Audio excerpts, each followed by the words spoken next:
பின்பு அவர் நல்ல கவனிங்க அருமையான ஆண்டவர்களே, ஒருவன் என் பின்னே வர விரும்பினால் அவன் தன்னைத்தான் வெறுத்து தன் சிலுவையை அனுதினம் எடுத்துக்கொண்டு என்னை பின்பற்ற கடவன். ஆமென் சொல்லுங்க. ஆமென். எத்தனை பேர் என்னோட உருப்பணப்பட்டு என்னோட சேர்ந்திருக்கிறீங்க? அல்லேலூயா.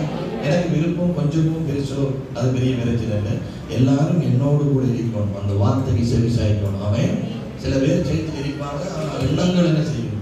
போய் என்ன கறி வாங்கலாம், என்ன சமைக்கலாம், எந்த கடையில் நீ சாப்பாடுக்கலாம், இப்போ அதெல்லாம் நினைக்கிறது அவன். ஆகவே சிலுவை பாடுகள் 40 நாள் என்று சொல்றது போது ஆண்டவர் சிலுவைக்கு போவோம் என்று சொன்னா, நீ ஒருத்தர் என்னை பின்பற்றி வரணும்டா, என்ன பின்பற்றணும்டா, உன்னுடைய சிலுவை எடுத்து அனுதினமும் நீ என்ன செய்ய வேண்டும். பிரியமான ஆண்டவருடைய